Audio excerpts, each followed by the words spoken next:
Assalamualaikum warahmatullahi wabarakatuh. Bagaimana anak kabarnya pada pagi hari ini? Alhamdulillah, insya Allah dan bismillah kita sehat dan harus sehat. Amin, Allahumma amin. Sudah absen anak-anak? Sudah ya, Alhamdulillah. Terima kasih.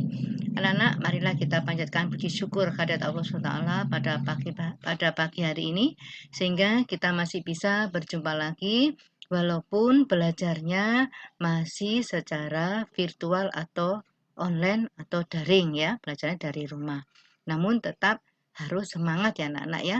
Kita selama pandemi ini harus selalu berdoa dan selalu berdoa agar pandemi ini segera berakhir ya, dan Allah segera menuntaskan pekerjaan makhluknya, karena virus corona ini juga makhluk Allah yang sangat kecil dan sudah diutus oleh Allah untuk menunaikan tugasnya ya. Namun kita senantiasa berlindung pada Allah supaya kita senantiasa bersyukur ya, dengan dan ikhlas serta pasrah dengan takdir yang sudah beliau tentukan. Tetap semangat ya anak-anak ya. Amin, amin. Baiklah anak-anak, masih ingat visi di SMK Wahid Hasim Surabaya ini? Ya, karena kalian sudah berada di kelas 12 UTKP ini, Ibu ucapkan selamat, namun bukan berarti kalian harus sombong, ya.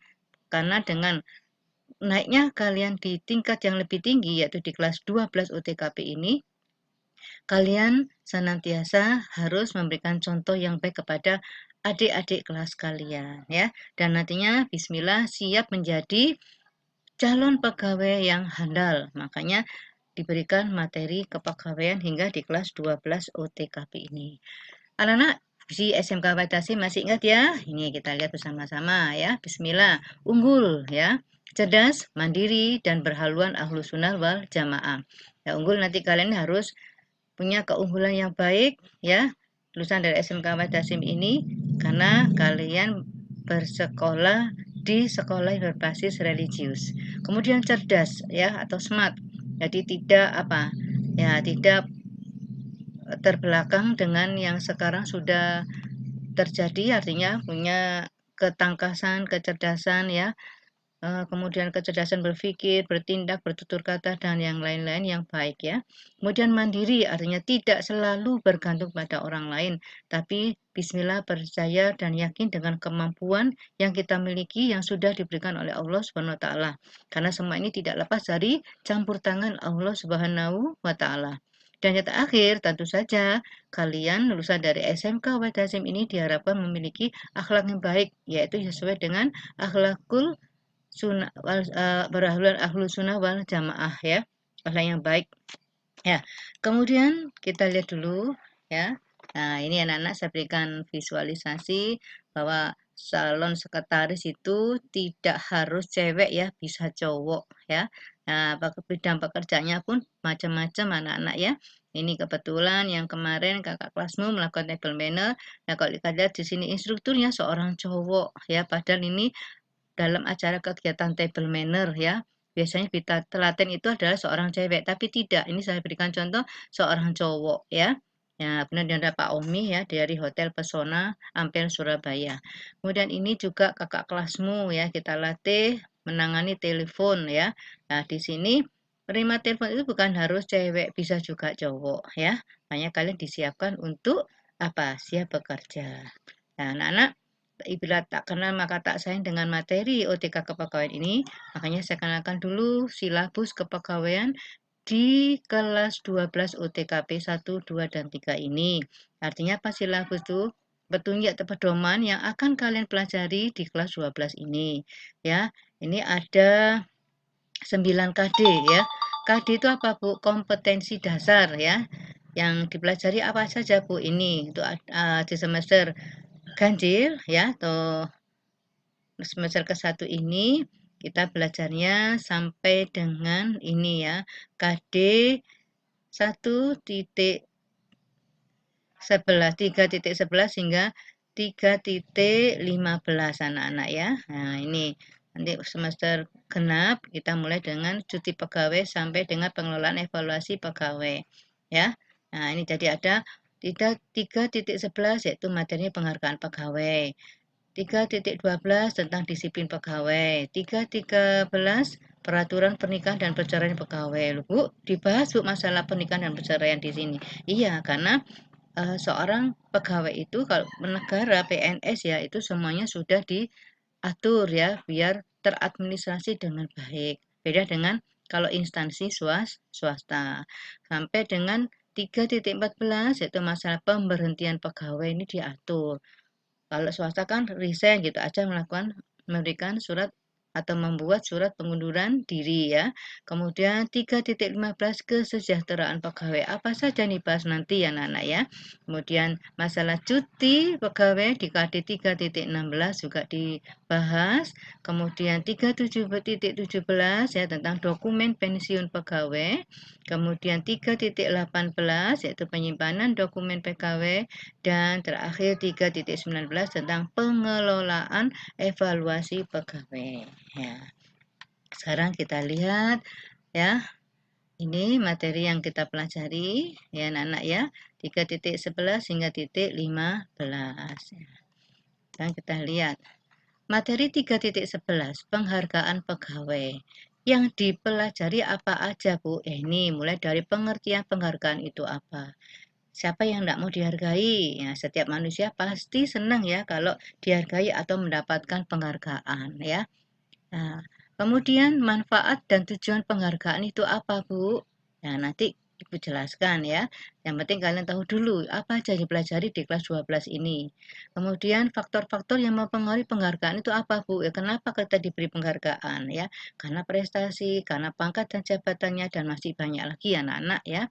Kemudian bentuk-bentuk penghargaan itu berupa apa saja ya. Kemudian waktu pemberian penghargaan. Nah, makanya ini saya berikan visualisasi seperti ini. Ini kalau kalian lihat sepintas ini apa? Prosesi pemakaman seorang pejabat. Ini kebetulan ya masih keluarga anak-anak ya nih Pak D. Kemudian meninggal. Saat meninggal beliau mendapatkan penghargaan yaitu berupa apa? Prosesi pemakamannya pun dilaksanakan secara apa? Ya protokol dalam arti diatur sedemikian rupa karena beliau adalah tentara ya. Jadi saat orang meninggal pun karena dia punya pangkat dan jabatan ya seperti ini bentuk-bentuk penghargaan ya. Ya, untuk penghormatan terakhir pada beliau yang sudah berjasa, maka dibuat semacam ini prosesi secara apa? Ya, ini ya ketentaraan ya. Kemudian ini contoh lagi ya untuk memberikan penghargaan karena kita sudah bekerja sama dengan kemarin melaksanakan job orientation ya kita diberikan apa gift souvenir ya itu pula sebaliknya kita anak-anak ya ini kita peroleh dari Hotel Pesona Ampel Surabaya. Nah kemudian materi 3.12 tentang disiplin pegawai. Apa saja Bu yang dibahas? Ini pengertian disiplin pegawai itu sendiri, kemudian kewajiban pegawai, kemudian larangan-larangan pegawai yang nggak boleh itu apa, kemudian tingkat dan jenis hukuman kalau kalian melanggar atau kalau ada seorang pegawai yang melanggar ya. Ini tentu saja di lingkungan PNS anak-anak ya. Kenapa dibahas ya supaya berjalan dengan baik ya, tidak asal-asalan, kemudian tidak semau gue ya, makanya sudah diatur ya. Nah, ini visualisasinya apa maksudnya? Nah, ini berarti disiplin dan duduk. Kemudian ini harus apa? Physical distancing ya. Harus apa? Jaga jarak, menggunakan masker ya, memperhatikan paparan materi akan diberikan oleh apa narasumber ya. Kemudian ini juga ya, disiplin ya, kewajibannya apa? Mengikuti kegiatan ini. Kemudian di table manner di kelas 12 ya, mudah-mudahan kalian nanti di semester genap, bismillah mudah-mudahan pandemi ini segera berakhir ya. Kalaupun belum berakhir namun tetap bisa dilaksanakan tapi tetap mematuhi protokol kesehatan. Nah, ini ya. Jadi disiplin cara makan pun juga harus disiplin anak-anak ya. Apalagi karena sebagai seorang calon sekretaris junior ya di jurusan OTKP atau otomatisasi dan tata kelola perkantoran, calon sekretaris ya. Ya, kemudian materi KD 313 ya 3.13 yaitu peraturan pernikahan dan perceraian pegawai. Nah, ini diatur sedemikian rupa anak masalah perkawinan. Ada undang-undangnya, ada pedomannya, kemudian ada perizinan perkawinan pegawai ya. Nanti dijelaskan, nanti lebih asik. Kenapa diberikan di kelas 12? Karena biasanya anak kelas 12 ini saat awal atau akhir kelas 12 kalian sudah ada yang ditunangkan. Nah, maka itu kita berikan ya, biar tidak asal kalian menikah dengan orang begitu aja walaupun jadi si pertama, kedua tapi yang penting menikah. Payah, bukan seperti itu anak-anak ya. Nanti dijelaskan ya. Nah, kemudian ada pelaksanaan pernikahan dan perceraian pegawai. Bu, perceraian pun juga diatur. Iya, ya, karena teradministrasi ya. Nanti Ibu jelaskan saat sudah masuk ke materi. Nah, kemudian materi KD 3.14 yaitu tentang pemberhentian pegawai. Ya, apa yang dimaksud dengan pemberhentian? Apakah termasuk PHK? Iya. Kemudian landasan pemberhentian pegawai. Kenapa pegawai itu diberhentikan? Nanti ada kita bahas ya. Kemudian sebab terjadinya pemberhentian ya. Kenapa orang tersebut diberhentikan? Kenapa dia mengajukan resign lebih dulu ya. Kemudian hak-hak pegawai itu apa aja menjadi haknya ya yang harus dia peroleh. Ini kita bahas juga. Kemudian ada uang tunggu saat dia diberhentikan ya. Kemudian dokumen pensiun ya saat dia memang sudah pensiun jadi berhenti ini bisa karena sakit, mengajukan sendiri, bisa juga karena sudah faktor usia ya karena juga sudah habis masa kerjanya. Saya berikan contoh ini ya, TASPEN apa tabungan asuransi pensiun. Kemudian KD 3.15 yaitu tentang kesejahteraan pegawai.